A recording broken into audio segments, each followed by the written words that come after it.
Hello and welcome back to Corvidae versus Alpha Sydney here for the SMITE Oceania Pro League. Game number one taken out pretty nicely by Alpha Sydney, but Corvidae showed a lot of fight and showed the ability to fight from behind. And while this might sound a little bit BM, they're pretty familiar with being behind. I mean, going 0-20 in the last split, they didn't play 6 of those games when Teams of Minds were actually in the Pro League, but 0-14 overall, it's going to hurt a bit, and they've got a lot to prove now, giving a second chance with Insight not being in the Pro League anymore, and they could do it this game. They showed some flashes in the last game where they could fight into Alpha City when they had a humongous lead. Who knows, if they pick correctly this time, if they get a good draft this time, I expect them to put up a bit more of a fight. Let's go ahead and take a look at our picks and bans now. And Corvidae is going to take the second option here, Alpha Sydney with first pick. Last time it was the other way around, so we'll have to see what Corvidae can get. Last time they left the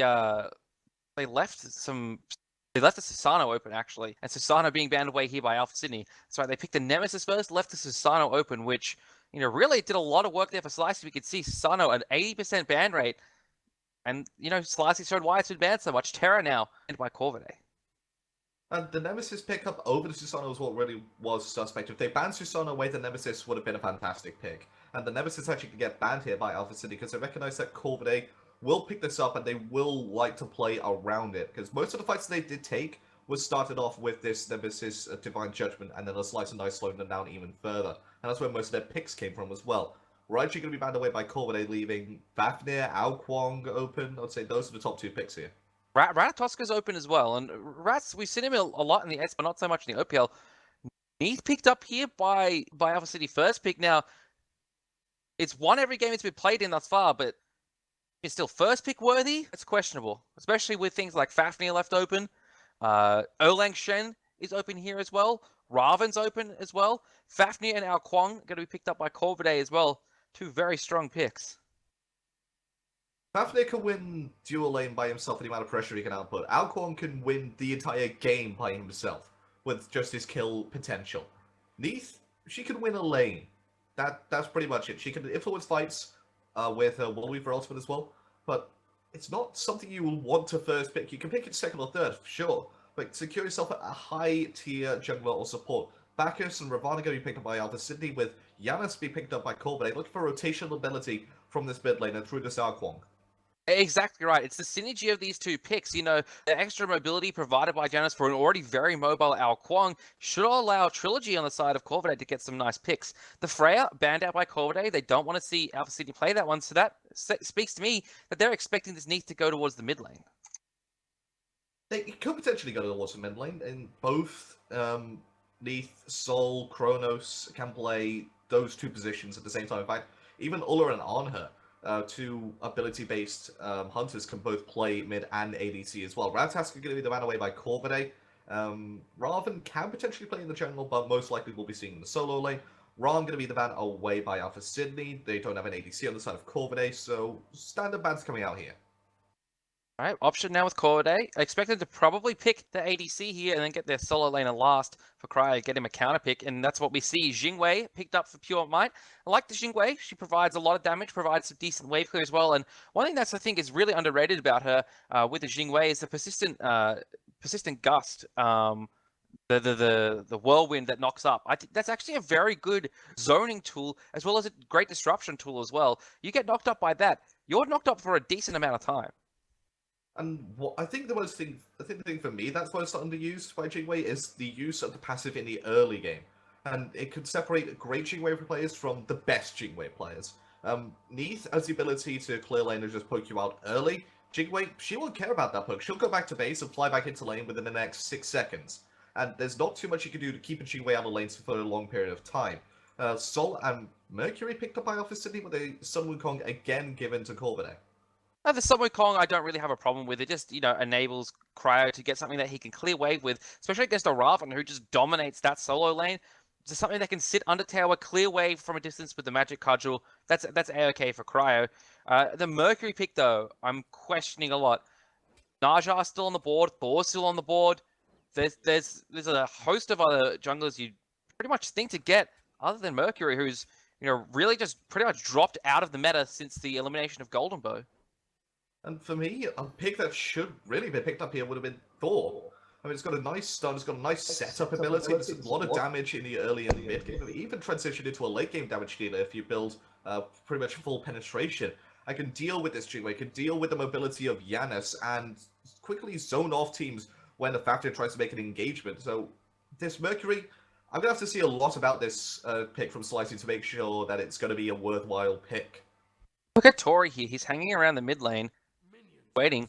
We should actually mention that Pencil is playing for Corvidae here in place of Casification due to Casification being unable to play this second game.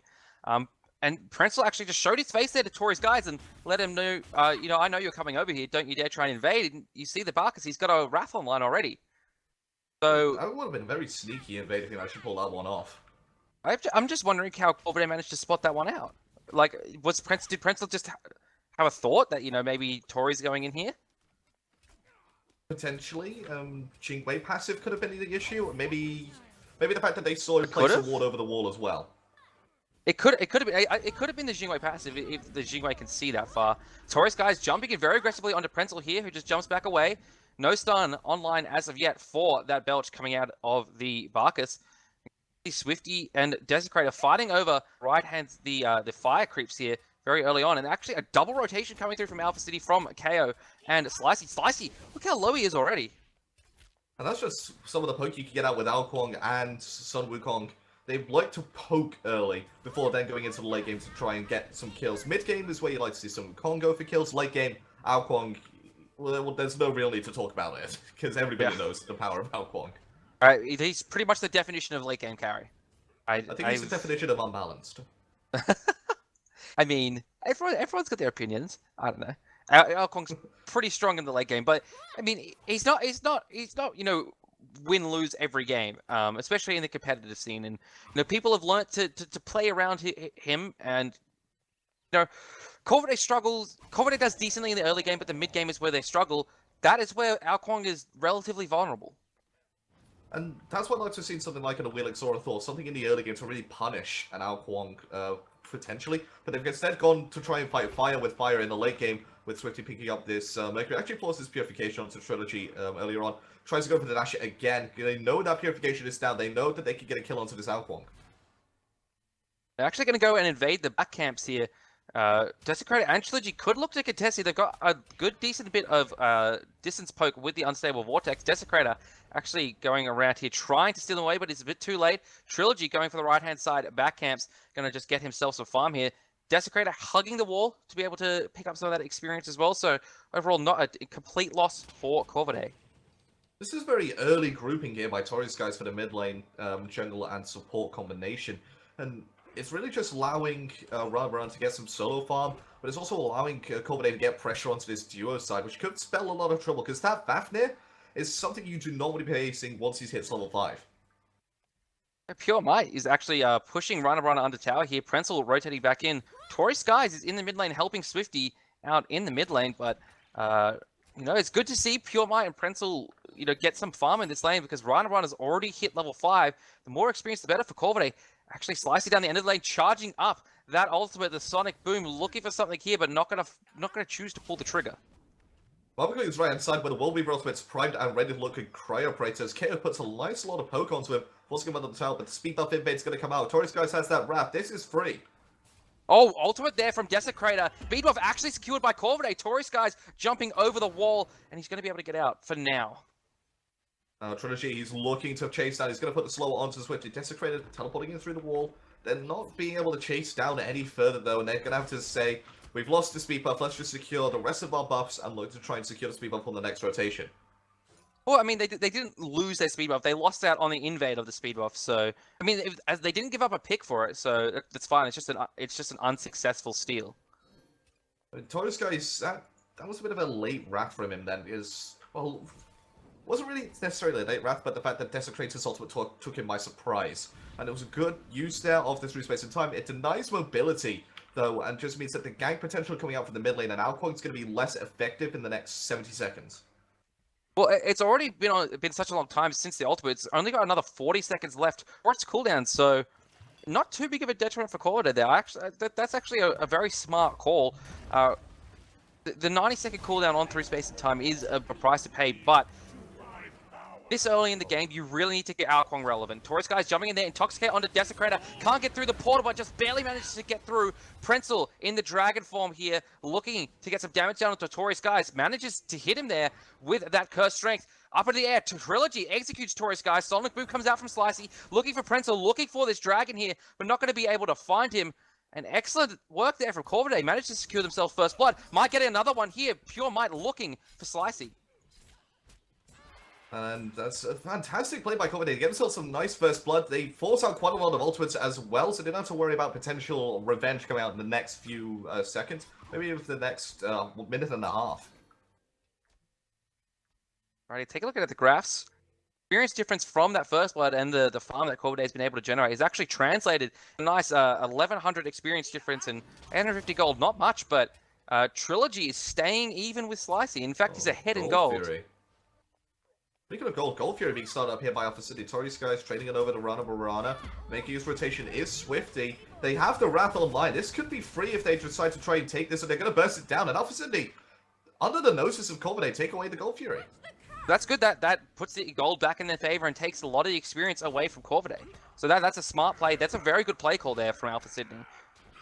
I mean, yes, they lose first blood, but they now put themselves even with gold thanks to the Gold Fury. Trilogy makes his rotation over to the right hand side. Look at the KO, but a good overhead kick means he's no longer going to be slowed. Slicey as well, starting his rotation over the right-hand side, does have the Sonic Boom available. He's looking to go on to Trilogy, but instead, going to secure these fire creeps. Could still look here for Cryo and for Trilogy if he's got some support from his teammates. World Weaver being charged here by Swifty, so it looks like Alpha Sydney want to aggress here. Slicey not channeling the Sonic Boom just yet, though, as it's a four-man grouping of Corvidae over on these back camps.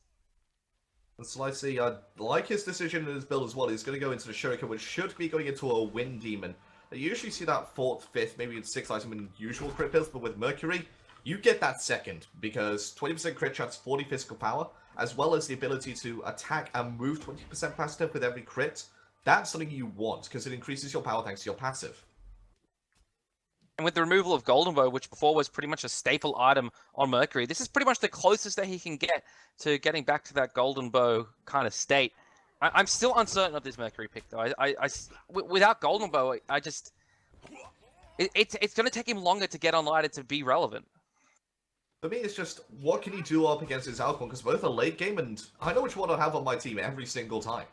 Exactly right. And that's why I would have preferred to see a Thor or a Naja. Much earlier game gods and much more effective at, getting an Alcon behind. Slicey channeling the Sonic Boom here around Trilogy, looking to perhaps unnerve him. But now Slicey getting turned on here. Prenzel's here as well. Slicey taking very low, forced to burn the Purification. Sonic Boom not off in time as Cryo Predator picks up a kill. Taurus Guys looking for something here, but Prenzel's here in the Dragon form doing a lot of damage for his team. And Corvidae get themselves another successful pick.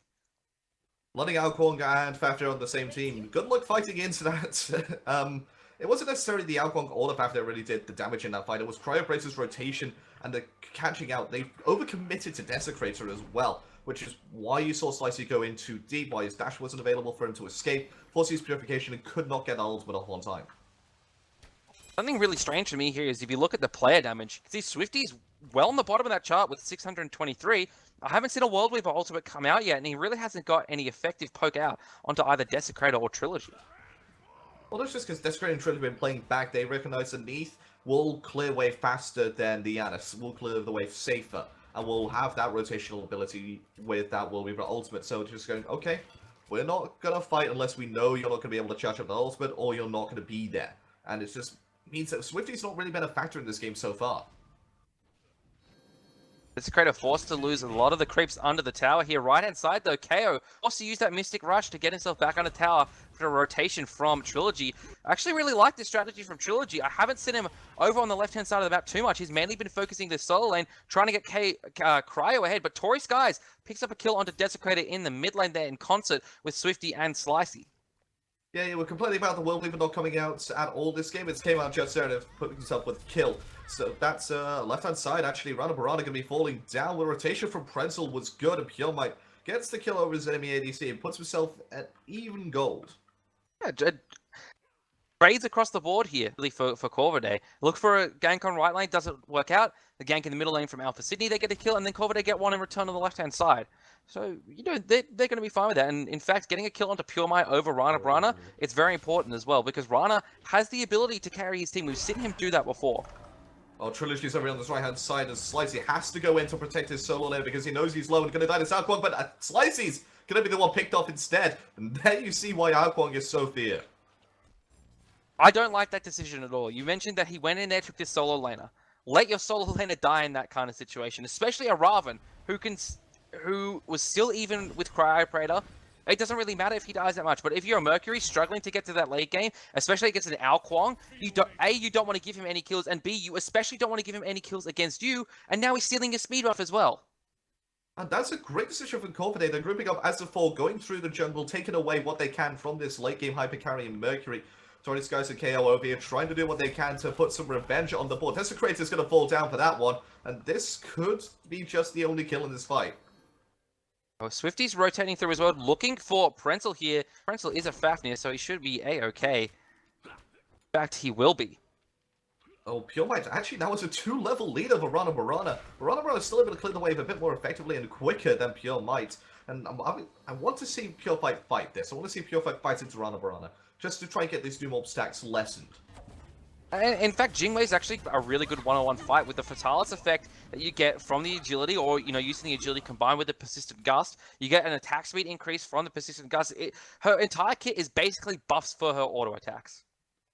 And I do like the ability to use your explosive bolts, get yourself a nice AoE Golden Bow-esque style of basic attack, just to get some extra crit damage off as well, because usually the only person you'd say would crit in the very beginning of the game was Artemis. Now Jingwei is added to that list as well. It can catch other people off guard and can win you a box based on RNG alone.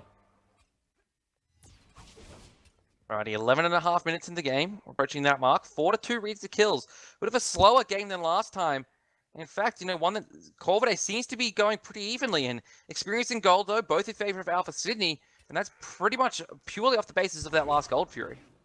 Yeah, this is what Corvidae need to work on if they're going to become a top 4 team. It's this Gold Fury and objective control. Yes, they managed to invade on this right-hand side, but both times the Gold Fury has been taken away by Alpha Sydney, Corvidae have had no idea about it. And they've only found out now with the rotation coming out from Pure Might, because he was looking to try and do it himself, but he's recognized, oh, it's down. When did they do it? And that's something which you can't do. Taurus guys jumping in under the tower here. Unsecrated in place, but Swifty unable to get off more than just one basic attack and damage. There's his backflip down as well. Trilogy looking for Taurus guys here, taking it very low. Unstable Vortex lands on the mark. Good stun there from the Fafnir through space, and time comes through. Combination with that Dragon execute, and Trilogy gets himself another kill. The King of the Eastern Seas is in the sky, and he's looking for another target to come down on. He's looking at Slicey, but Slicey dashes away. Charging up his ultimate, maybe looking to re-engage, but I don't think he can re-engage onto 4 members, especially when Fafnir's in his dragon form. The second he transforms down, that's when you can look to engage onto him, because it's a bit of a timing where when he's de-transforming, when he's transforming back into a dwarf, when he's hittable, and when he's able to be killed. And that's really where you can expose a weakness of Fafnir. No wonder Fafnir and Alquang do so well together. Dragons working together in concert. This is like Game of Thrones. We just need one more dragon, and then a character that's a slim, blonde-haired girl, and then we'll be fine. Aphrodite. I said slim. Oh. He's curvy. I mean, we can... Can we get a new skin for Nox then, where she's blonde? Yeah, Khaleesi Nox. Yeah, there we go. That works perfectly. It works perfectly, because then when she uses her dash on one of the dragons, she rides the dragon. Yeah, fantastic. We've sorted this one out. We can have Game of Thrones in Smite now. Hi-Res, pay us, please. Design team, hit us up. Of course, we'll then need some form of a small man in the game as well. And it can't be Fafnir, because he's already transforming into a dragon. Vimana. Tyrion skin. There you go. Easy. And then he just grows really big, and when he's like stamping down the ground, he's like, "I hate you, Dad." I think Slicey hates that speed buff as well, because he's just taking that one down furiously. Left-hand side rotation coming out. Rana Barana quite low. Alquang Trilogy looking at around the back of the tower, but he's not going to be able to find anything. In the mid lane, pressure is just all but gone here for Corvidae. It's okay, though, because they still have that late game carry, the Alquang, that's sitting pretty at 3-0-1, ahead of Slicey. Prenzel on the Fafnir as well. You know, we joked about the dragons working very well in concert because they're dragons. They actually work very well in concert because of their kits. You know, Archon can do a lot of damage with his basic attacks. You get the coerce buff from the Fafnir, but you also get a lot of CC from him as well with the curse strength, and when you're in the dragon form from the underhand tactics. Yeah, well, one of the weaknesses of Alcon is his lack of CC. He's only got the stun and execute from his ultimate and a slow coming out from if he fires out his dragons, which you don't want to do because that can lose you damage. But Fafnir can just bring that in with some stuns from his curse strength and his underhand tactics in the dragon form, and he's just done it there to Swifty, just a nice stun, puts a slow onto him as well, which will allow Alcon to chase down potential gaps. He's got a speed buff as well, looking at K, who's proxy farming behind the tier 1. Forced to use the Mystic Rush as well, but Trilogy is still here, looking to get KO. There's the through space of time from Desecrator, doesn't land, but does clear the wave. Middle lane as well. Alpha City will look into pressure in that direction, but a good rotation from Cryopraetor and Pure Might as well manages to save that tower. Pure Might with that Jingwei passive able to rotate effectively back into the mid lane. Rana Barana though, split pushing on the left hand side, might get this tower down. At the very least, he'll get a lot of poke onto that objective. Well, this is a 4 versus 3 in the mid lane right now, and Corvidae need to engage upon this, but Pure Might's going to go back to base, look to defend this left-hand side, and the Jigway pass will allow him to get to that tower as quickly as possible.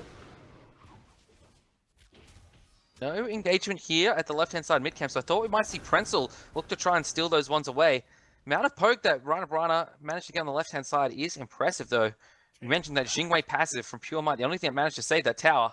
Prenzel rotating in on the left-hand side as well, looking for Rana Brana, perhaps trying to force out that Disapparate, but Rana Brana going to hold his cool and keep himself alive for now.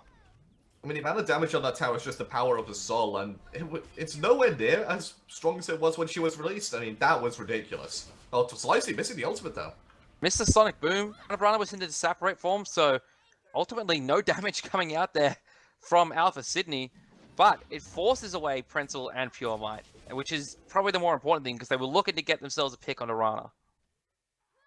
He's already finished up his Wind Demon, going into a second item. I believe this one will be the Deathbringer, but I'm going to look at the actives from Alpha Sydney. 3 Purifications and 3 Sanctuaries. They are really scared of the damage and CC potential coming out from Corvidae. Ability taken already to about 50% HP. Here comes a through space and times. Cryopraetor, I should say, it's rotated over here as well. So, Corvidae learning from the mistakes of the past. They don't want Alpha City to sneak any more Gold Furies away from them.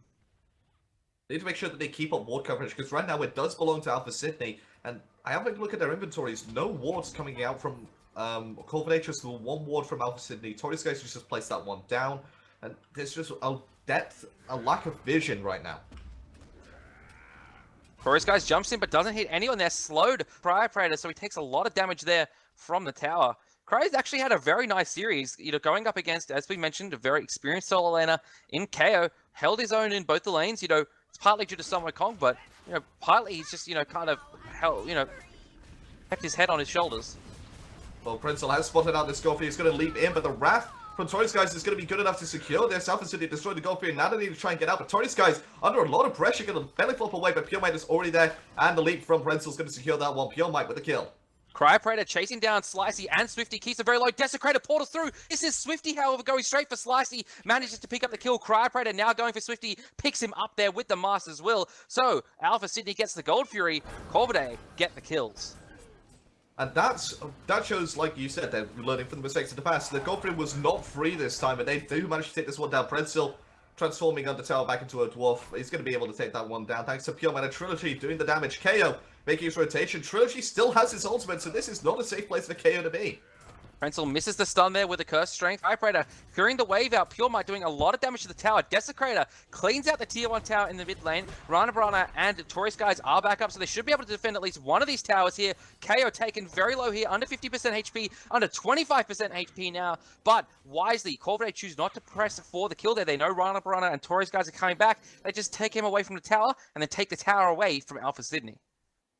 And that's good discipline as well. Then couldn't get the Phoenix, couldn't get anything else. The only thing that we're going to be chasing there was KO for a kill.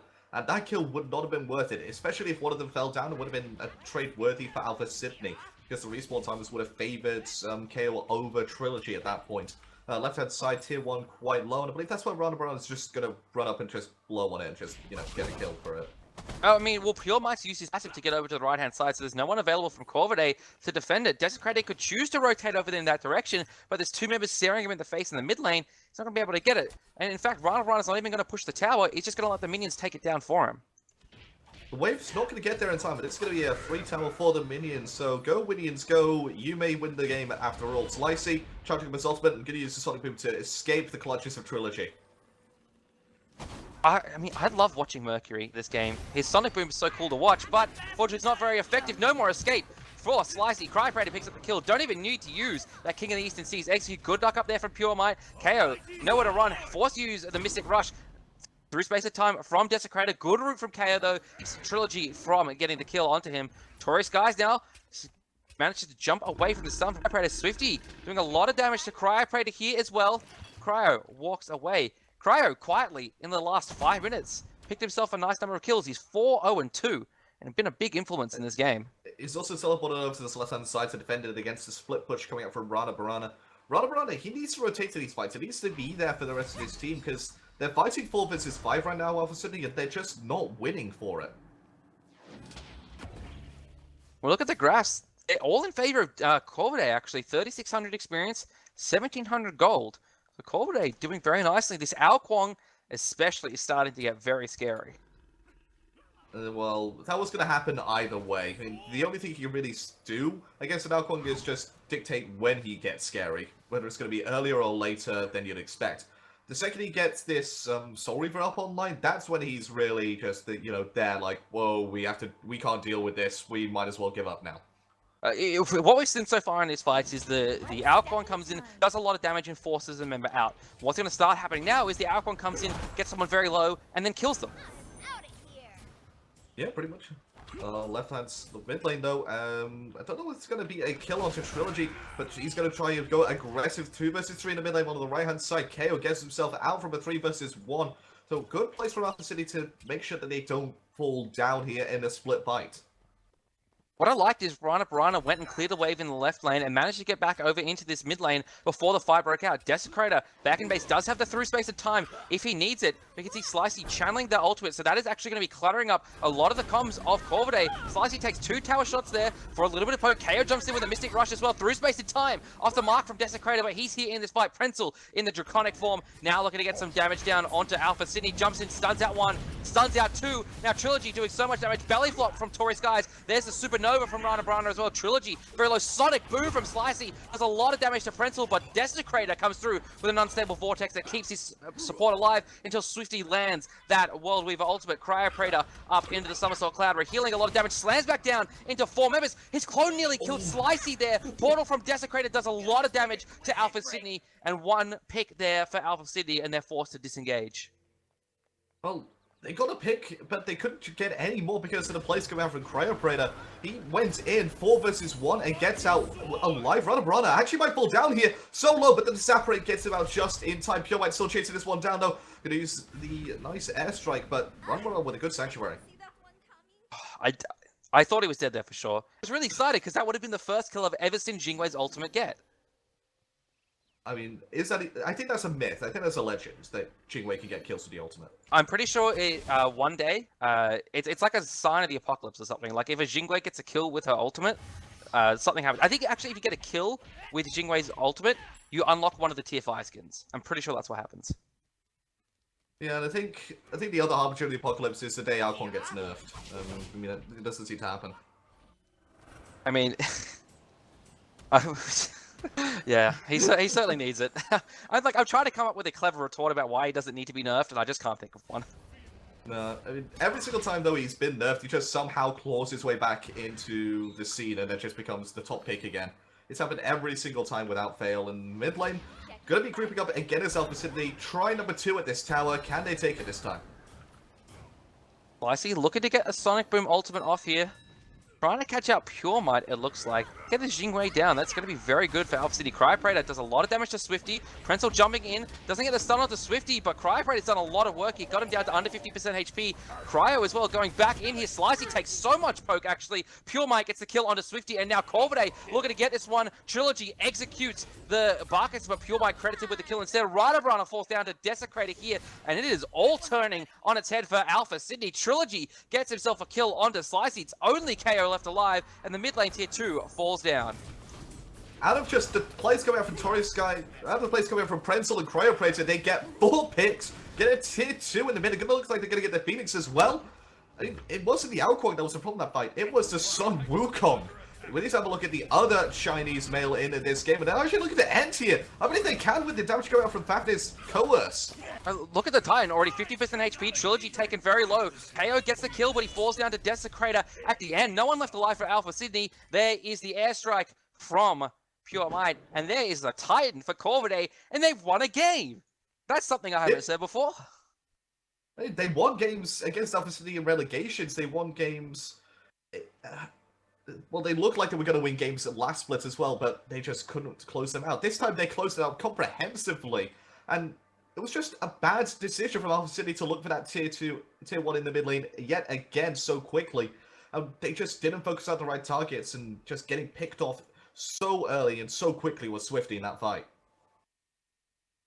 Alrighty, well, Corvidae wins an OPL game. That is something I haven't said before, but it's something I'm happy to say.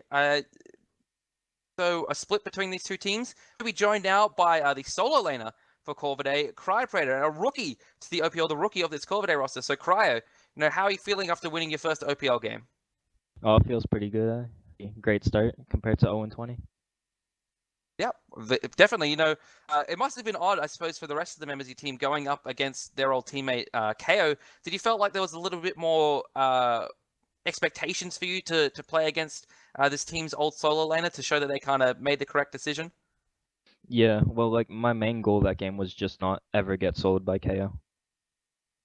Well, you achieved your goal in that last game. You didn't at all. You actually had a pretty tremendous impact in that second game. Sun Wukong was picked for both games. Was that mainly just to give you a lot of lane pressure, or was there something kind of special that the team thought of with this Sun Wukong pick? No, I think mainly it was just comfort picks going into my first 2 OPL games, really. Fair enough. Andy, any questions for our guest? Okay, there's a couple of questions I'd like to ask. One of them is, at the very end of the second game, when you recognized that you could end, what were the comms, or what was the feeling like in the camp? It was pretty, insane. When we realized that we could win, we popped off, and, yeah, we were just so happy, really. And finally, during the picks and bans of the second game, we saw that they first picked Neath, and you picked up Fafnir and Alquang, and well, what was the reaction to the fact that they let through 2 power picks like that? We were pretty surprised, really, and yeah, we just took what we got, because we weren't, we had no expectations to win playing with a sub, and yeah, it was pretty cool. Yeah, so that's actually something I wanted to talk to you about. Prenzel, he's a sub, but he's someone with former OPL experience playing on the old Chiefs roster back last year. I mean, that is around about 12 months ago, but what did he bring to the table in terms of experience and leadership? Just high quality play. He did really well, and that's all we could ask from him. Awesome stuff. Well, before we let you go, any shout outs you'd like to give, Cryo? Yep. Shoutouts to Freya game 1. That did really bad damage. Shoutouts to my team. They're great big guys, and shoutouts to Corvidae Siebes, Corvidae Debura. They're great guys too, and they treat us really well. All right, awesome stuff. Thank you very much for joining us, Cryoperator. We're going to take a short break now, and then we're back with Royalty versus Team Pandemonium. So this is a little bit different to last split, guys. Every week for the first 6 weeks of the OPL, we're going to have an extra match every week. This week, we so happen to have Royalty versus Team Pandemonium. So we're going to take a short break. We're back with that one. Don't go anywhere.